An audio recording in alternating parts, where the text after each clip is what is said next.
Irmãos, bom dia. Enquanto as crianças saem, te convido a abrir em 1 João, capítulo 3. Nós vamos ler a partir do versículo 10.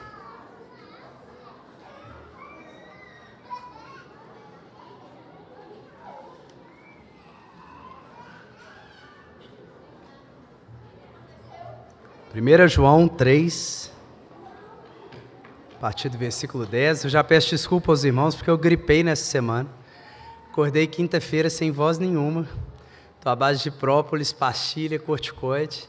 Agora a voz está excelente para o que estava. De qualquer jeito, eu pedi ao irmão do som para aperfeiçoar o poder do microfone na fraqueza da minha voz. E peço paciência para os irmãos que vou ter que falar um pouquinho mais baixo. Mas vamos lá, irmãos. 1 João 3, versículo 10. Diz assim, atenção. Os filhos de Deus e os filhos do diabo manifestam-se assim. Quem não pratica justiça não é de Deus, nem quem não ama seu irmão. Porque a mensagem que ouvistes desde o princípio é esta, que nos amemos uns aos outros. Não como Caim, que era do maligno e matou seu irmão. E por que o matou? Porque suas obras eram más e as de seu irmão eram justas. Meus irmãos, não vos admireis se o mundo vos odeia. Nós sabemos que já passamos da morte para a vida, porque amamos os irmãos. Quem não ama, permanece na morte. Todo o que odeia seu irmão é homicida. E sabeis que nenhum homicida tem a vida eterna permanecendo em si. Nisto conhecemos o amor. Cristo deu sua vida por nós, e devemos dar a nossa vida pelos nossos irmãos. Quem, pois, tiver bens do mundo e vendo seu irmão em necessidade, fechar-lhe o coração, como o amor de Deus pode permanecer nele? Filhinhos, não amemos de palavra nem de boca, mas em ações e em verdade. Nisto conheceremos que somos da verdade e tranquilizaremos nosso coração diante dele. Pois se o nosso coração nos condena, Deus é maior que o nosso coração. Ele conhece todas as coisas. Amém. Vamos orar. Pai Santo, obrigado, Senhor, pelo privilégio que é estarmos mais uma vez expostos à sua palavra, Senhor. Obrigado, porque é sempre um convite a lembrar de que nós estamos diante de um milagre, Senhor. O milagre de que o Senhor decidiu se revelar às suas criaturas na linguagem humana, Senhor, para que pudéssemos alcançar os seus propósitos para nós e compreender quem o Senhor é e o que o Senhor está fazendo na história, Senhor. Dá-nos o temor apropriado diante dessa realidade, Senhor, de que estamos diante do próprio Senhor falando, Deus, e também a alegria de saber que o Senhor sempre fala como uma vocação, uma convocação, um chamado, Senhor, para viver a vida real na sua presença, Senhor. Que a gente possa responder essa convocação com arrependimento e fé, Senhor, experimentando o que significa a vida abundante que o Senhor projetou para nós, em nome de Jesus. Amém. Irmãos, nós estamos dando continuidade à nossa série sobre Deus, sexo e família. Ela já está chegando ao final. Mas um dos temas que a gente considerou importantes de serem inseridos nesse contexto da família especificamente é o tema do relacionamento entre irmãos. Então esse vai ser o nosso assunto hoje. Eu brinquei com os outros pregadores que literalmente não é um assunto tão sexy quanto o deles, né? Não fala aí do sexo, como já foi dito em várias outras palavras, mas é uma relação muito importante. Eu vou gastar um tempinho aqui no início, deixando clara a diversidade assim, de formas de experiência de irmandade que a gente tem na nossa vida e por que essa relação é, sim, muito importante. E aí, a partir disso, tendo compreendido a dimensão que essa forma de relação humana tem para a gente, aí nós vamos para o que a Bíblia diz a respeito disso e como Deus nos chama a viver essa realidade.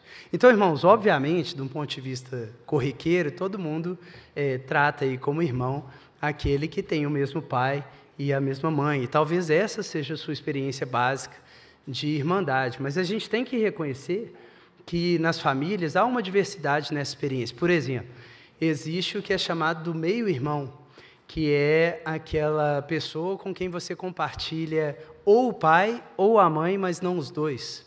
Isso pode acontecer, por exemplo, por conta de um divórcio, novo casamento de um dos pais. Existem pessoas que têm irmãos adotivos. Então, o meio de compartilhamento dos pais não é exatamente o meio natural, mas sim a adoção, e essa é uma outra forma de experiência. E quando a gente olha para as famílias brasileiras em particular, é muito comum, você deve ter tido a experiência de conversar com alguém e a pessoa ter vários irmãos, alguns naturais, alguns de segundo, terceiro casamento, etc. Né? Alguns só por pai, alguns só por mãe, etc. Então, no meu caso, eu tenho uma irmã natural de pai e mãe e tenho 2 meios irmãos do segundo casamento do meu pai. Né? E você tem certamente aí sua realidade. Então, no sentido estrito, é isso que a gente diz quando a gente fala do relacionamento entre irmãos. São essas formas, né, de relação que certamente você teve experiência ou propriamente, ou se você é filho único, você está acostumado a conviver com isso. Mas tem um sentido mais amplo também, em que essa dimensão da irmandade é pensado, que é o sentido social. Então, a gente usa, por exemplo, irmãos e irmãs, muitas vezes, em grupos étnicos comuns, né, em povos que compartilham o mesmo ancestral, lá em cima na árvore genealógica. Então, aqui no Ocidente não é tão comum, mas no Oriente, né, em que eles têm um senso coletivo mais forte, é muito comum, assim, numa região, eles se tratarem como irmãos e irmãs, porque eles vieram de uma grande tribo no passado, etc. E no sentido mais assim, abstrato ainda, a gente tem a irmandade no sentido geral, né? Talvez alguns cruzeirenses considerem irmãos de outros cruzeirenses, atleticanos irmãos de outros atleticanos, e assim por diante. A gente tem essa criação das associações, das fraternidades, né? Pessoas que têm uma afinidade, um fim comum e passam a se tratar também como irmãos. Um ponto interessante já destacar é que muitos estudos deixam claro que a experiência de fraternidade natural no lar, ela está intimamente relacionada à experiência de fraternidade social. Por quê? Porque a relação com os irmãos em casa é a relação mais formativa para a relação com o próximo na sociedade. Então, geralmente, é na relação com os irmãos que você vai aprender a se relacionar, em primeiro lugar, com quem está fora do contexto da sua família. A gente vai comentar mais sobre isso. E o inverso também é realidade. Muitas vezes a sua experiência com amigos, na sociedade mais ampla, acaba afetando a maneira como você se relaciona internamente na sua família e particularmente com os seus irmãos. Então, aqui a gente vai falar prioritariamente, né, da fraternidade natural no contexto da família, mas sempre pensando que ela está sempre associada a essa fraternidade social mais ampla. Irmãos, por que esse tema é importante? Eu brinquei que os outros pregadores não tiveram que justificar a importância do seu tema, né? Ninguém hoje tem que dizer por que é importante um cristão falar sobre homossexualidade, feminismo, machismo, transexualidade. Então, para eles foi mais tranquilo. Eu vou ter que gastar um pouco dessa voz que está acabando para dizer que meu tema é legal também, viu, gente? Meu tema é importante, sim, tá? E por quê? Atenção, e eu até diria mais, o fato de que, por default, a gente não considera esse um tema tão chique quanto os outros da série, eu mesmo, quando caiu para mim lá, eu falei, poxa, nem foi um tema tão legal, né? Mas, depois que eu fui pensando sobre isso, e orando, e estudando, eu vi que o fato de a gente não considerar isso um tema tão importante quanto os outros é sintomático. E é perigoso, porque os outros são importantes, sim, mas esse é muito importante e a gente não acha que é, então é mais perigoso. E eu vou tentar mostrar para vocês por que é. Em primeiro lugar, uma coisa que eu não tinha me atentado antes de parar para estudar sobre esse tema. A relação entre irmãos é, em geral, a relação mais duradoura que você vai ter na sua vida. Do ponto de vista de relação humana, essa é a relação mais longeva, em média, para qualquer pessoa. Porque pensa numa coisa, você em relação aos seus filhos, que é uma relação muito importante, mas você passou aí 20, 30, talvez 40 anos sem ter filhos. E você vai morrer mais cedo também. Do ponto de vista do filho, é isso, né? Quando você nasceu já tinha pai, mas seus pais provavelmente, em média, né, gente, morrerão 20, 30, talvez até 40 anos antes de você. Então, é uma relação muito fundante, mas ela é relativamente curta. Se você pensar numa expectativa de vida aí de 100 anos, tem uns 30, 40 anos que vocês não vão compartilhar. Pensa marido e mulher. De novo, a não ser exceções, você provavelmente passou 20, 30, talvez 40 anos sem o seu cônjuge, se você é casado. Então, tem muita coisa da sua vida, bem no período mais formativo, em termos de experiência, que não foi compartilhada com o seu cônjuge. Agora, pensa no caso de irmãos. Quando você, tirando exceções também assim, de distâncias muito grandes de idade, que são raras, você nasceu pertinho dos seus irmãos, e tirando exceções, por conta da expectativa de vida, ainda mais estando exatamente no mesmo contexto, provavelmente você vai morrer pertinho dos seus irmãos. Então, é uma relação que te acompanha do início ao fim e mais. É uma das poucas relações em que você diz o seguinte: eu cresci junto dele ou dela. Então, naquele período que é o mais marcante para a formação da personalidade, né? No desenvolvimento infantil, ali do 0 ao 7, depois na pré-adolescência, a afirmação da identidade, quem estava do seu lado o tempo inteiro, provavelmente, seus irmãos. Então, é uma relação distintiva em relação às demais pela sua longevidade. E isso faz com que, em várias áreas, tá? Na psicologia, sociologia, em várias áreas, estudo de família, eles apontem para o fato de que fraturas nessa relação tendem a ser as mais traumáticas de todas. Exatamente porque, por default, é a relação que você esperaria, né, que durasse mais. Por exemplo, a morte prematura de um irmão tende a ser a mais traumática. Em termos de mortes, né? Às vezes seus pais morrem, você sente, mas era previsto que eles iam morrer antes. Agora, o irmão, exatamente porque é previsto que ele viveria com você até o fim, se tem uma morte antes, é um rompimento que rompe ali com o sentido, né, das coisas. E gera uma questão, levanta uma questão, e tem muitos irmãos que têm dificuldade de processar isso para o resto da vida. Principalmente se era uma relação muito próxima. Outro exemplo, irmãos deficientes. Isso, então, tem muitos estudos científicos sobre isso, como que é difícil para os irmãos quando um irmão é deficiente. Porque, imagina, um dia os pais morrerão. Quem cuidará do irmão deficiente? Os irmãos. Só que os irmãos já convivem e cuidam do irmão deficiente desde a infância. E num contexto, às vezes, que os irmãos, né, queriam estar livres e tal, muitas vezes era uma preocupação 24 horas por dia, de toda a família, todos os irmãos, desde criança, já tiveram que viver isso. Então, é uma relação complexa, né, desafiadora para os irmãos. Mas não só para os irmãos, é uma relação desafiadora para os pais.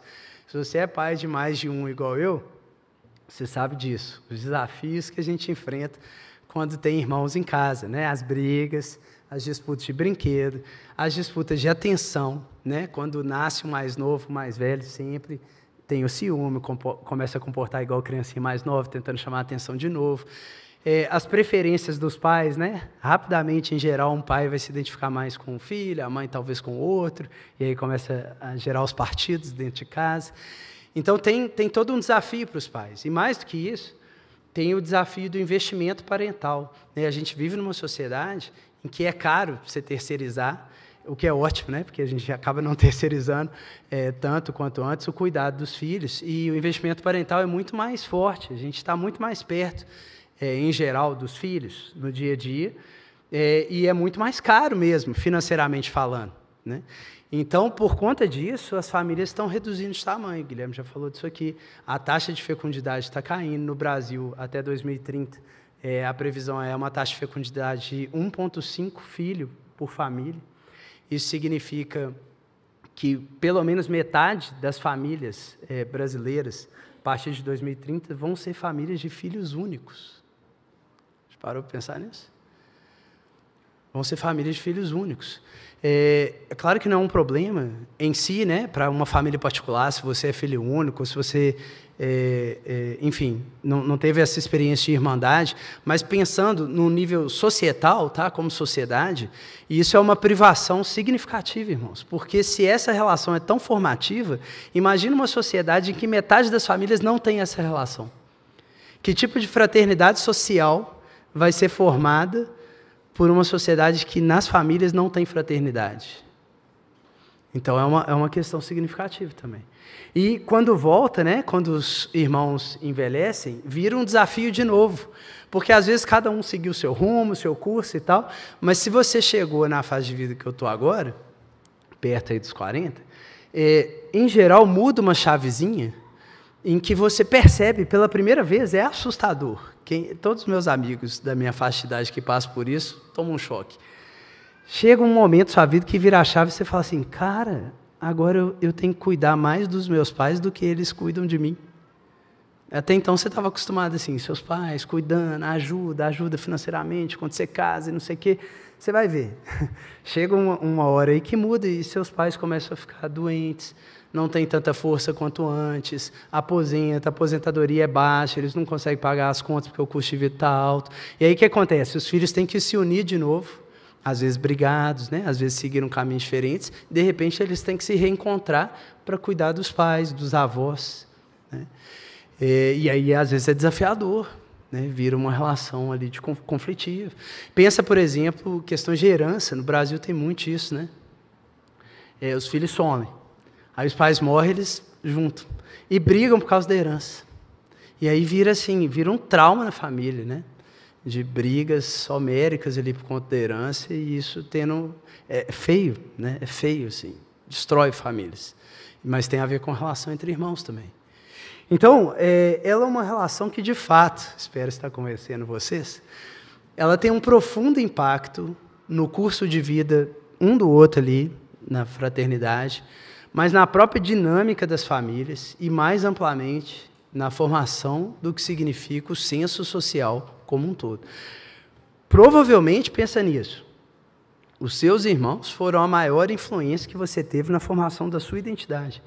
Isso também é muito reportado nos estudos. É claro que pode variar, mas, em geral, você vai definindo quem você é, ou porque você quer parecer com um traço de um irmão, ou porque você quer se diferenciar de um traço de um irmão. Mas os irmãos são os referenciais primários em relação aos quais você vai estabelecendo sua identidade, seu curso de vida. Tanto que é muito comum numa família, por exemplo, muitos irem para a mesma profissão, porque geralmente o mais velho vai, aí os outros admiram, né, e começam a seguir aquilo. Então, dissimilaridades e similaridades sociais têm uma raiz muito forte no relacionamento entre irmãos. Claro que pode variar pelo gênero dos irmãos, a ordem do nascimento, diferença de idade, tamanho da família, mas é uma fonte importante de formação identitária. Em termos da dinâmica familiar, a gente já falou, né, os desafios ali dos pais gerenciarem os filhos tentando dobrar os pais, etc. E os estudos mostram o seguinte, atenção pais, 3 variáveis ligadas aos pais influenciam diretamente o comportamento social, tanto interno dos seus filhos, quanto futuramente na sociedade. 3 coisas. A afetividade dos pais para com os filhos se sentirem amados. Preferências, então os pais demonstrarem preferência por um filho ou para o outro, às vezes cada um demonstrando por um, né? Afeta negativamente, claro. E intervenção quando tem conflitos. Os pais serem firmes em garantir a saúde da relação entre os irmãos. Quando tem conflito, eles intervêm, ensinam, né, ajudam a pensar a restauração e fazerem as pazes, etc. Irmãos, essas 3 variáveis, assim, em diversos estudos, têm correlação direta com a qualidade do relacionamento dos irmãos. E qualidade, em geral, é medida por proximidade, que tanto que os irmãos acabam ficando próximos, amigos, comunicação, que tanto que eles conversam, compartilham a vida, e conflito, que tanto que eles brigam, e uma vez brigando, que tanto que eles conseguem resolver os conflitos. Agora, mais do que isso, como eu falei, essa ação paterna, na dinâmica familiar e materna, tem efeitos para o comportamento dos filhos na sociedade depois. 4 coisas são destacadas. Primeiro, se os irmãos vão ter um comportamento mais pró-social nos seus círculos ou mais agressivo coercitivo. Isso vem de casa. Segundo, se eles vão atribuir sentimentos positivos a encontros e relações sociais ou sentimentos mais negativos. Então, uma tendência a uma extroversão, uma introversão patológica, né? Terceiro, se eles vão regular as emoções mais orientadas para a resolução de problemas ou para a expressão de raiva. Então, se ele vai ser aquela pessoa mais positiva, né, no sentido construtivo, nas relações sociais, não, vamos resolver esse problema aqui. Ou vai ser aquela pessoa que, quando dá um problema, ela estoura, cria barraco e tal.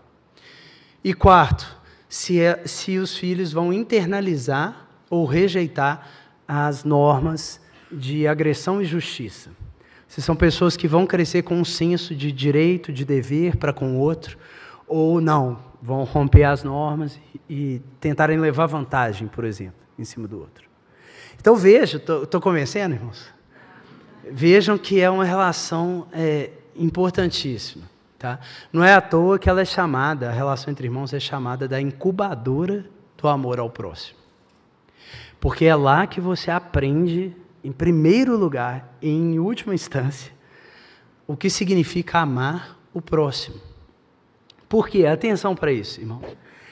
É a única relação humana, ou a principal delas talvez, em que essa relação é definida não por uma diferença, mas por uma similaridade. Pensa nisso. Quando você pensa pais e filhos, o que define essa relação? Uma diferença, concorda? Um é o que gera, o outro é o que é gerado. Então é uma diferença. Quando você pensa no casamento, o que define essa relação? Uma diferença. Um é o homem, o outro é a mulher. Quando você pensa numa relação de trabalho, o que define? É o contrato. Um é o chefe, o outro é o funcionário. É uma diferença. Agora, quando você pensa na relação de irmãos, olha que interessante. É uma relação que é definida por, independentemente das várias diferenças que vocês possam ter, existe uma unidade comum na filiação. E isso os une. Percebe? A definição tem a ver com um compartilhamento, uma comunalidade, uma unidade, uma afinidade, uma semelhança, não uma diferença. Então, isso é muito central. Por quê? Porque depois, quando você sai de casa e vai viver na sociedade, você vai encontrar um monte de diferentes. E se a sua formação foi toda em cima de relacionamentos que são baseados em diferença, você nunca enxerga no outro que acima da diferença tem uma unidade. E aí você não vê o outro como próximo, que era o pecado de quem passou na estrada antes do bom samaritano. Ele foi formado numa mentalidade de diferenciação, mas não conseguia enxergar para além da diferenciação um igual. Então, a fraternidade natural, ela é incubadora da fraternidade social, ela é incubadora do amor ao próximo. Então, não é à toa, a gente vai voltar mais nisso daqui a pouco, que a última encíclica do Papa Francisco em 2020 chama exatamente Fratelli Tutti. Tem que falar com jeito italiano, né? Todos irmãos, né? Uma encíclica sobre fraternidade e amizade social. Né? O Papa tocou num ponto importante, porque ele viu que, de fato, a gente tem que falar sobre isso. É uma relação importante ser dita. Né? A gente vai voltar mais nisso. Mas, então, espero ter convencido os irmãos aí da importância dessa relação e como que ela nos circunda, né, de várias formas. O que a Bíblia tem a dizer sobre isso, né? Afinal de contas, não estou dando uma palestra, estou pregando aqui, né, para os irmãos, que a Bíblia fala, então, sobre essa relação que merece a atenção dos nossos ouvidos e do nosso coração mesmo. Irmãos, isso é muito interessante também, porque a Bíblia, mais, talvez, do que qualquer outro livro sagrado, religioso, ela é, por excelência, um livro sobre famílias. Esse é um ponto que a gente não presta muita atenção, né? Mas você já viu que, desde Gênesis, a Bíblia é sobre genealogias? Sobre gente, sobre família, até quando chega Jesus, vai rastreando as famílias. E mais, não é só genealogia, é uma história de família. A Bíblia é uma história de família, né? Desde o início até o fim. Quem foram os primeiros irmãos relatados na Bíblia? Errado. Eu faço essa pergunta só para eu poder fazer essa pegadinha mesmo. Eu também pensava ficar em Abel, mas depois meditando aqui, gente, Adão e Eva, né? Compartilham o mesmo pai. Mas é claro que a dimensão da irmandade não é a dimensão destacada, né, na apresentação de Adão e Eva, mas sim a dimensão da conjugalidade. Mas eles são os primeiros irmãos, então pensa nisso. A Bíblia começa com 2 irmãos, que são casados, mas 2 irmãos. E já aponta para uma briga entre os irmãos, de cara, que é reproduzida, e toda a narrativa de Caim e Abel usa a mesma linguagem da queda de Adão e Eva. Então, você tem depois Caim e Abel. E continua, pode ir falando, irmão, aí, ó, Isaac e Ismael. Veja que a Bíblia, o que eu estou querendo chamar a atenção? Não é só sobre família, mas ela entra em famílias específicas e dentro das famílias, em geral, as narrativas estão focadas na relação entre irmãos. Isaac e Ismael, Jacó e Esaú, José e seus irmãos. No final do livro de Gênesis, Efraim e Manassés. Aí você vai para Êxodo, não, agora acabou porque Gênesis é genealogia, tudo bem, mas Êxodo. Não, Moisés, Arão e Miriam. Aí continua, Davi e seus irmãos, Salomão e seus irmãos. Se for continuando aí, vai chegar onde? Jesus e seus irmãos. Jesus teve irmãos. Toda a evidência textual é muito mais robusta na direção de que Maria, depois de ter concebido virginalmente Jesus, teve filhos pelas vias naturais. E Jesus tinha irmãos e irmãs, que inclusive rejeitavam em parte o ministério deles. Mas a carta que a gente tem na Bíblia de Tiago é do irmão de Jesus, Judas também. Então Jesus teve a experiência. Então veja assim, isso não é uma realidade necessariamente em todas as outras religiões. No Alcorão, por exemplo, você não tem genealogia, você não tem relatos de famílias. Não é uma religião que é construída a partir de famílias concretas. São princípios gerais, morais, espirituais. Mas a Bíblia não. A Bíblia está interessada nisso, fundamentalmente. E claro, né, se você segue e chega no Novo Testamento, você descobre lá algo que também é distintivo do cristianismo, ou da tradição judaico-cristã, que é o fato de que quem participa dessa fé se refere mutuamente uns aos outros como, de que forma, irmãos? Irmãos. Primariamente. E isso é muito importante, porque em outras religiões, em outros contextos, como eu falei, você pode chamar um ao outro irmão, né? No islamismo você também chama irmão na fé, mas não é o sentido forte da palavra, é um sentido de você ter a mesma fé que eu, é uma afinidade. No cristianismo não é isso, irmãos, não é uma conotação simbólica, a gente se gosta tanto como se a gente fosse a mesma família. Não é, por quê? Qual é a mensagem do Evangelho? É que o Pai nos adotou, nos colocou numa relação de filiação e, por conta disso, nos colocou numa relação uns com os outros de irmandade. Então, é um fato, é uma realidade objetiva. Nós somos, ontologicamente, irmãos. Isso é o que nós somos primariamente. Então, quando um cristão se dirige a outro como irmão, ele está atestando uma realidade do que Deus fez ao convertê-lo e ao converter aquele irmão. E isso é interessante, irmãos, porque, pensa nisso, outro ponto para você refletir. Do ponto de vista eterno, olha só, do ponto de vista eterno, na nova criação, qual é a única relação humana que vai permanecer? É a relação como irmãos.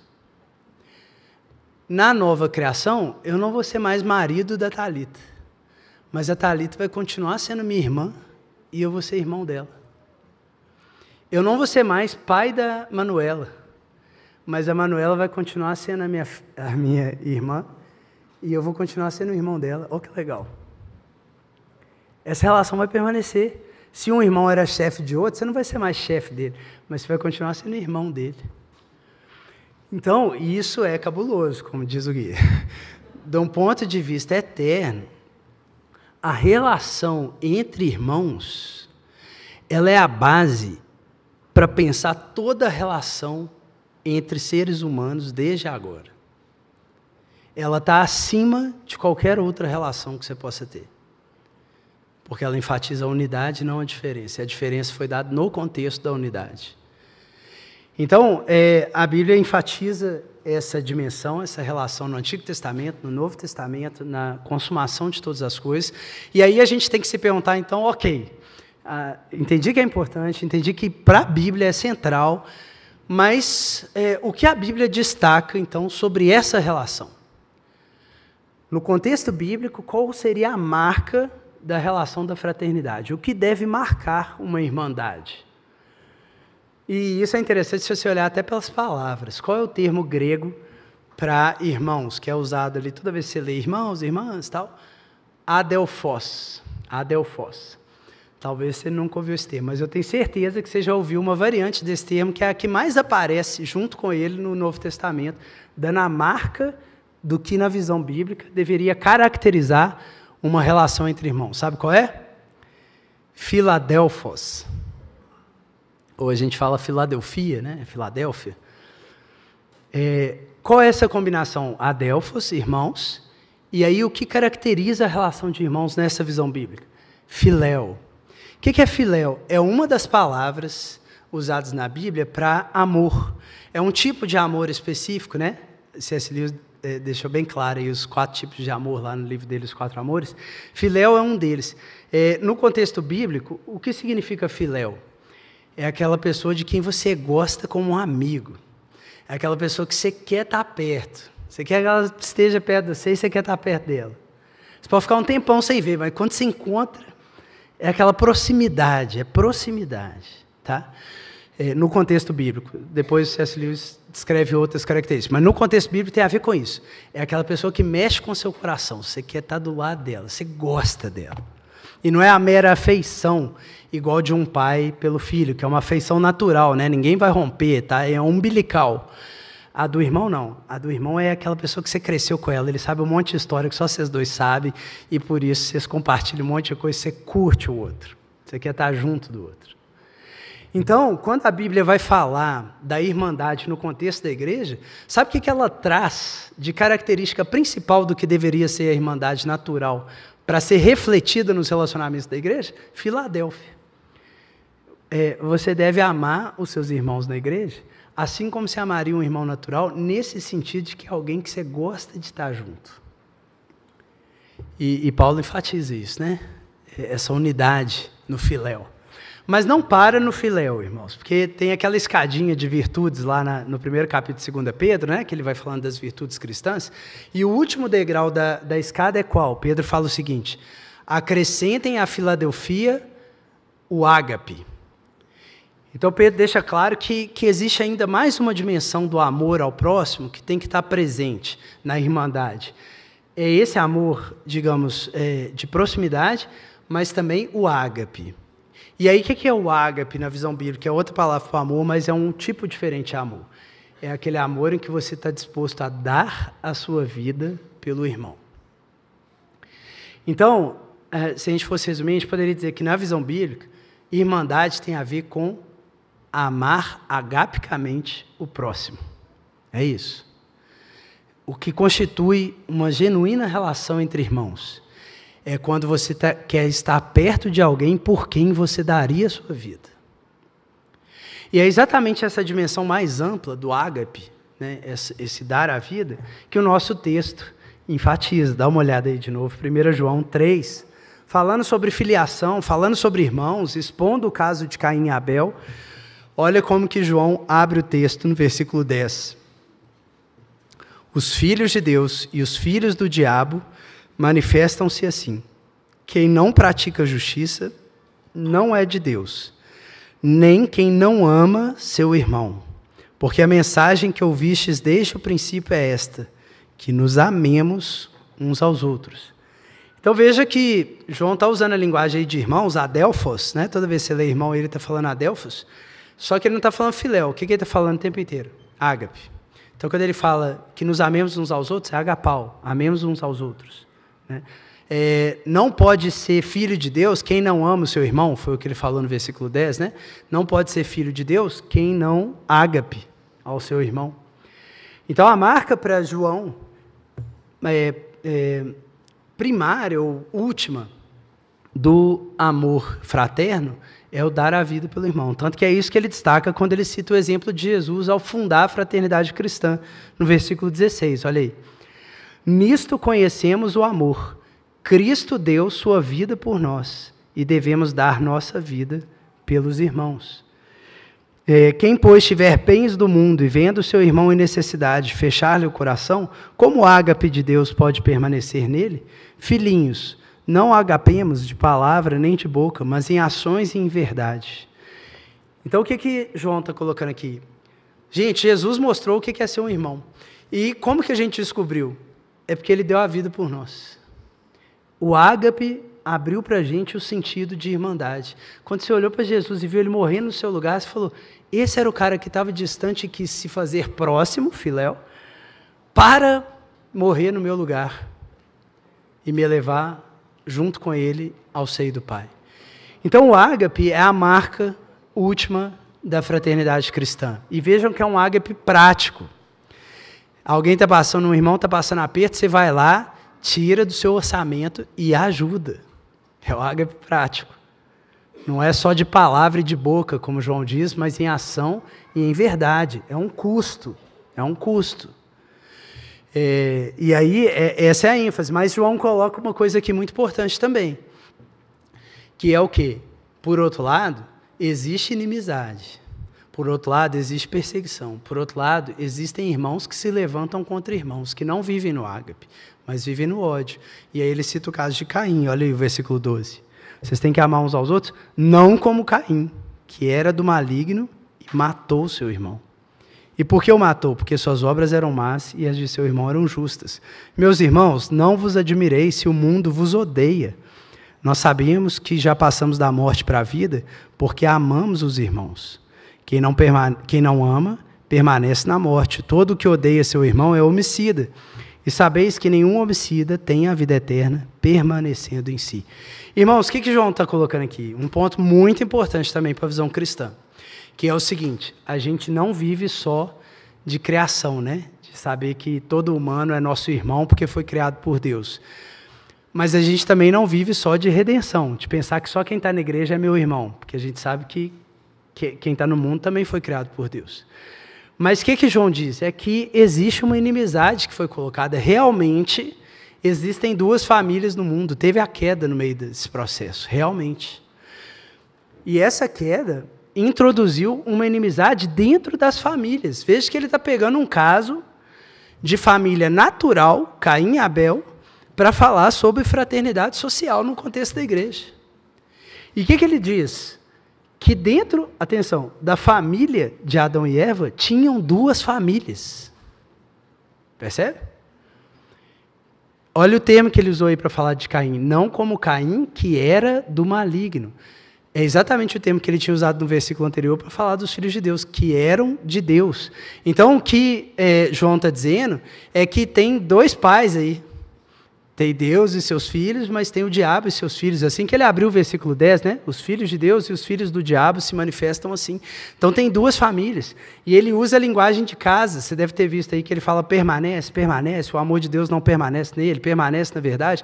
Essa é uma palavrinha grega, meno, que significa habitar. O que ele está dizendo? Dentro da mesma casa pode ter gente vivendo em duas casas. Um como filho do diabo, que não quer dar a vida pelo outro, mas sim tirar a vida do outro, é Caim. E o outro como filho de Deus, que quer e está disposto a derramar a sua vida nas mãos do irmão, que é Abel.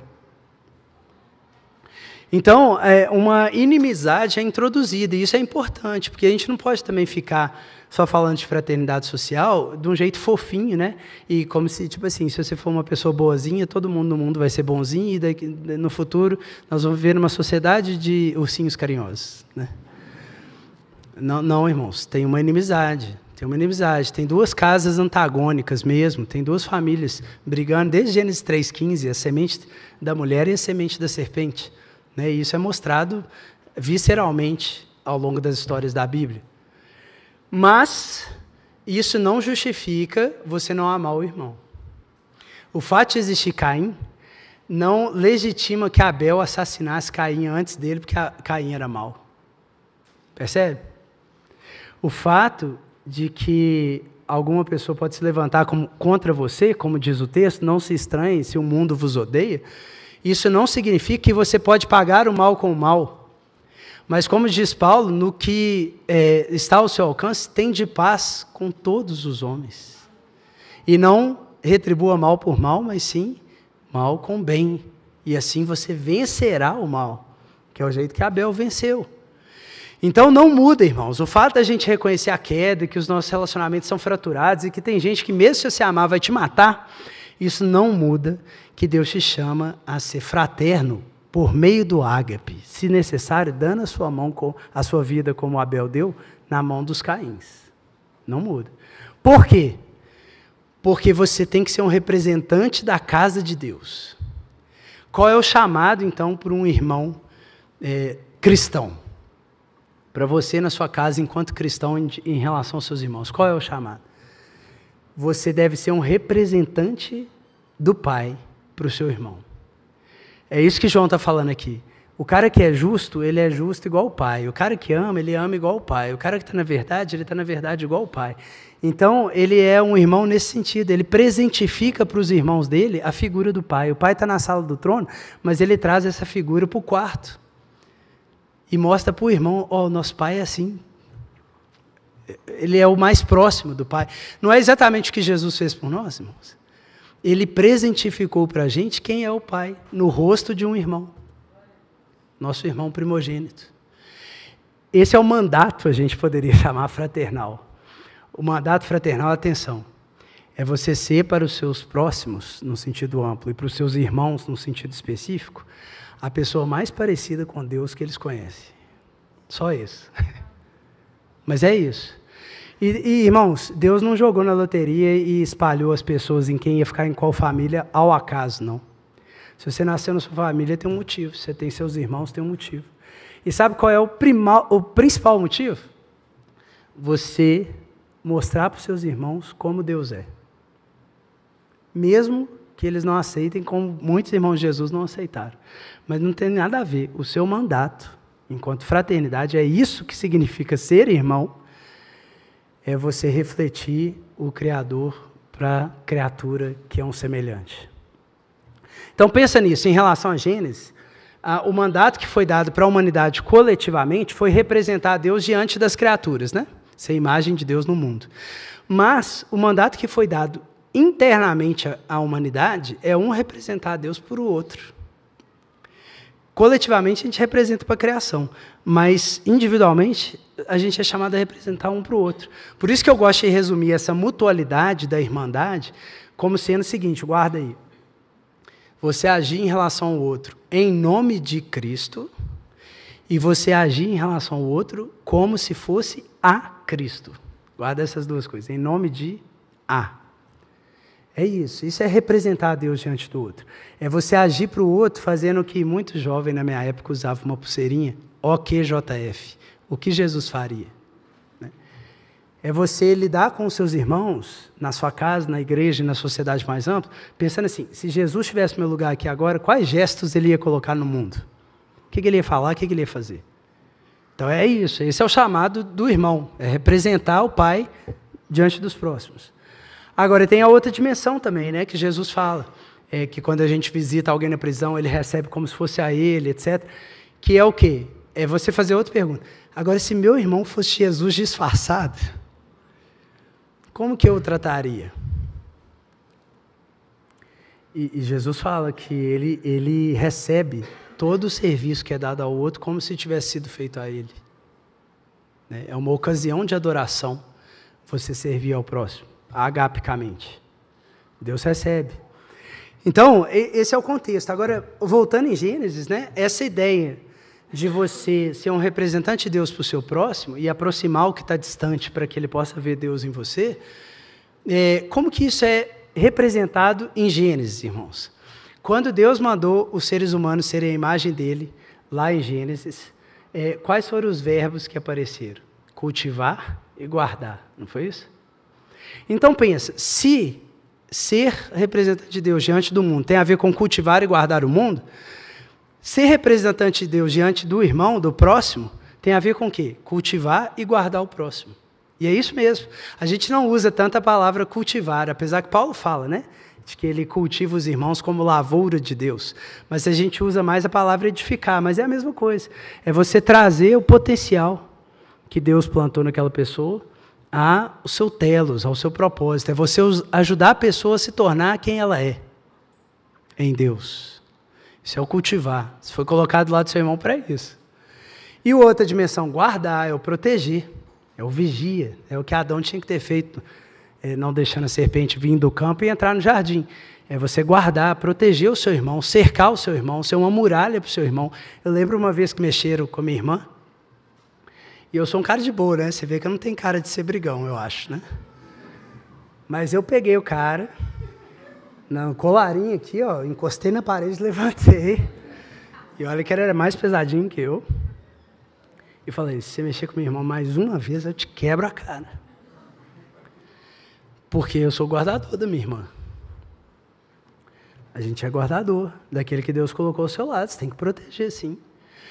E isso é muito significativo, irmãos. Por quê? Depois de falar para Adão cultivar e guardar o jardim, qual é a próxima vez que aparece na Bíblia a palavra guardar? Quem sabe?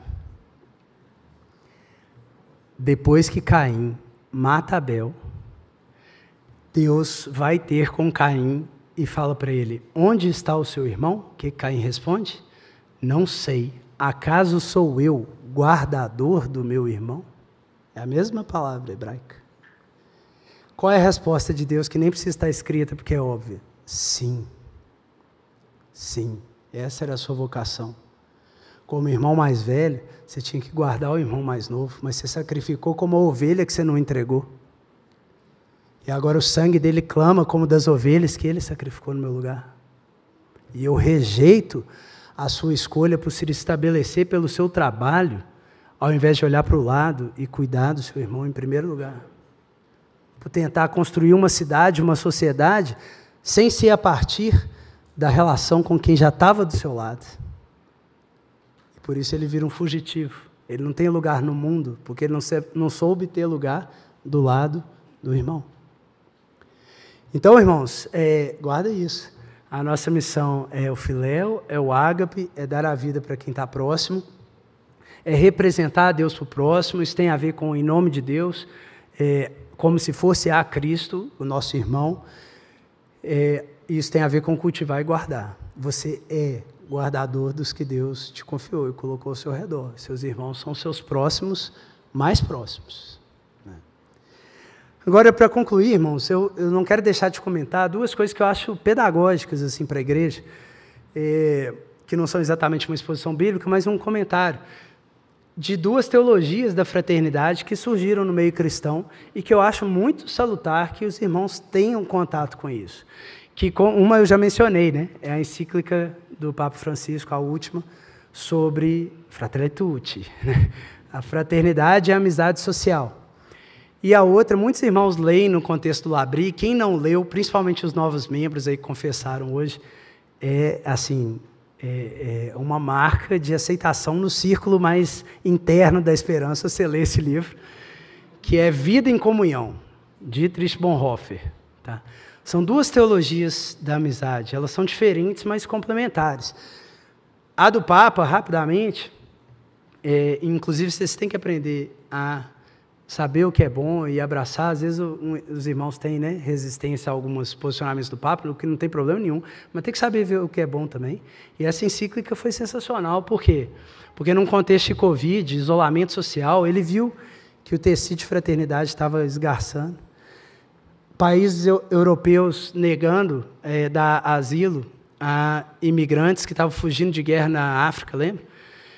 Ele viu também essa tendência, né, a estabelecer uma fronteira muito rígida, que não deixa o estranho ser irmanado. Uma globalização da indiferença, né? A gente vê o jornal e fala, mas isso não tem a ver comigo. E a gente continua vivendo a nossa vida de consumo. Então, diante dessas coisas, ele foi publicando uma série de coisas e publicou essa encíclica. E qual é a mensagem básica dessa encíclica? Principalmente para os evangélicos, ela é muito importante. Evangélico vive muito a queda e a redenção, mas não para pensar na criação. E o Papa falou, cara, quem está do seu lado é seu irmão no sentido criacional. Deus fez esse ser também.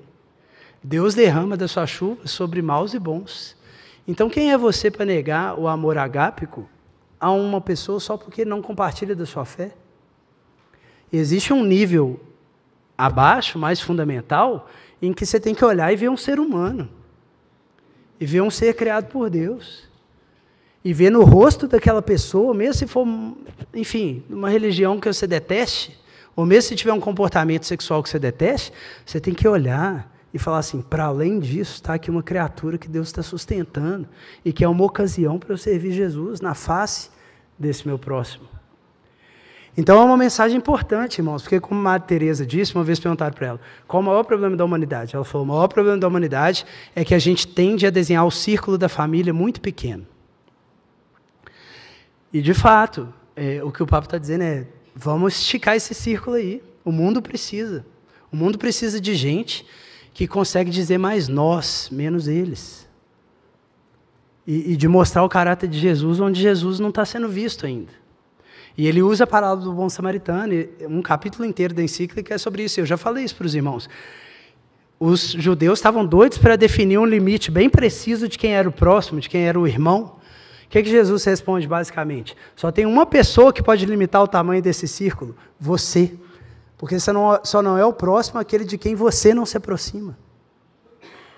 Então, é um ponto que evangélicos temos que ouvir. Temos que ouvir e voltar a buscar o bem comum, não viver só em redutos cristãos, amando uns aos outros e condenando o mundo por juízo. Mas, a gente pode fazer, sim, críticas, porque esse tipo de amor que o Papa destaca nessa carta à fraternidade, ele é um amor que na Bíblia é mais apropriadamente chamado de filoxenia. Hebreus 13 fala isso. Tenham filadelfia uns para com os outros e não deixem de fazer filoxenia para os estranhos, para os de fora. Então, vejo que a visão bíblica, ela não tenta romper o círculo da família como se ele não existisse, que poderia ser um limite da encíclica papal. Ele desenha um círculo, mas não é um círculo permeável. Você tem os de dentro, e com eles você tem que ter um amor filéu também. Mas isso não significa que você não é enviado para fora desse círculo para irmanar o estranho, para ir visitar o preso, para, enfim, dar o copo de água para quem necessita e é seu inimigo. Esse movimento centrípeto, né? Centrífugo, desculpa, ele faz parte. Tem o círculo, mas tem a força centrípeta, que já me disseram que não existe de verdade, né? Centrífuga. Enfim, existe o círculo, mas ele é permeável, irmãos. A gente tem o estranho, sim, como sempre teve na história de Israel. Mas qual era o chamado de Israel? Você já foi estranho à família de Deus. Então agora, aprenda a irmanar o estranho como se fosse da família. Você já foi estranho no Egito. Então agora aprenda a tratar o estrangeiro. Então a gente tem que caminhar mesmo com filadelfia e filoxenia. Os dois, o estranho, o xeno, né? Não pode ser xenofóbico, tem que ser filoxênico. É amar o estranho e amar o que está próximo. E quem enfatiza mais essa filadelfia, o amor na igreja? Bonhoeffer, Vida em Comunhão. Basicamente, o que ele disse?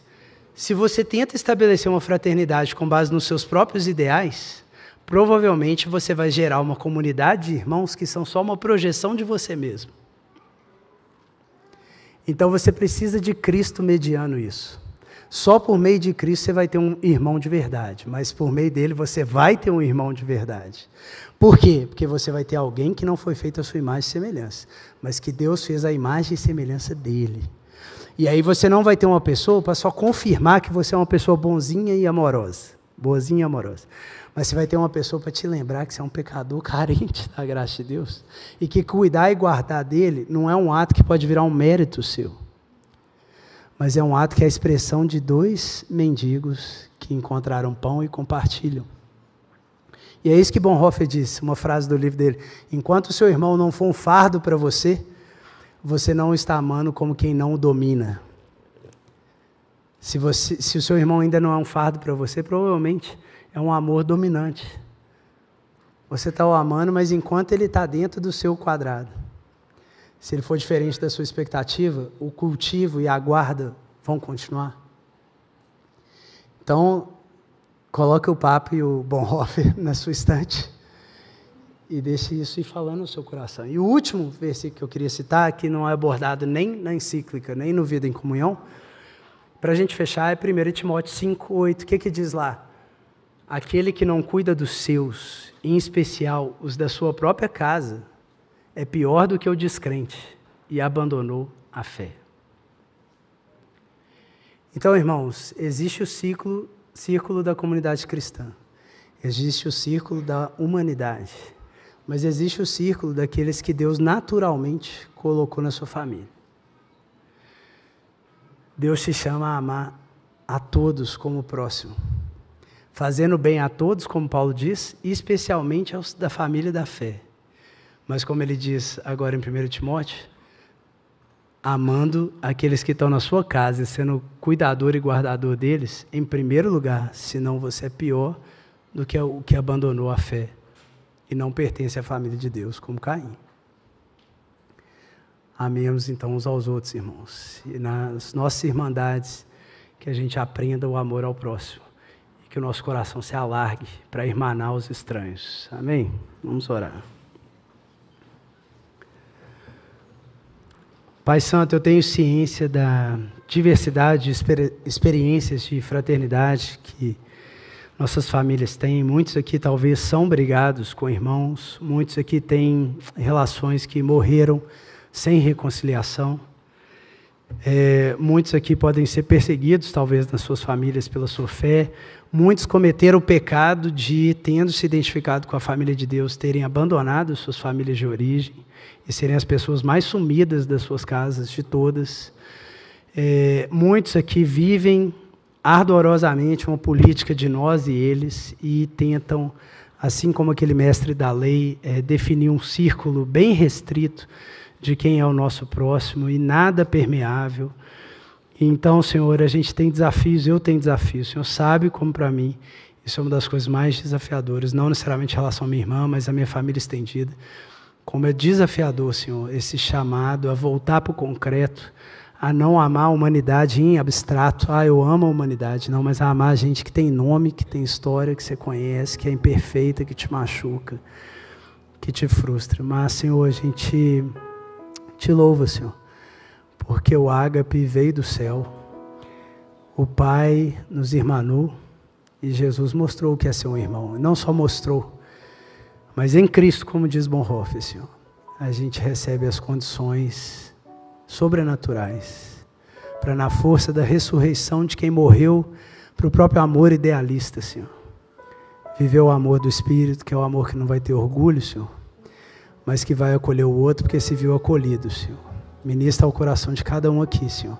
Quem é o próximo, para quem ele tem respondido, não sei, acaso sou o guardador do meu irmão, e reaproxima essas relações em nome de Jesus. Amém. Prepare-se para a ceia.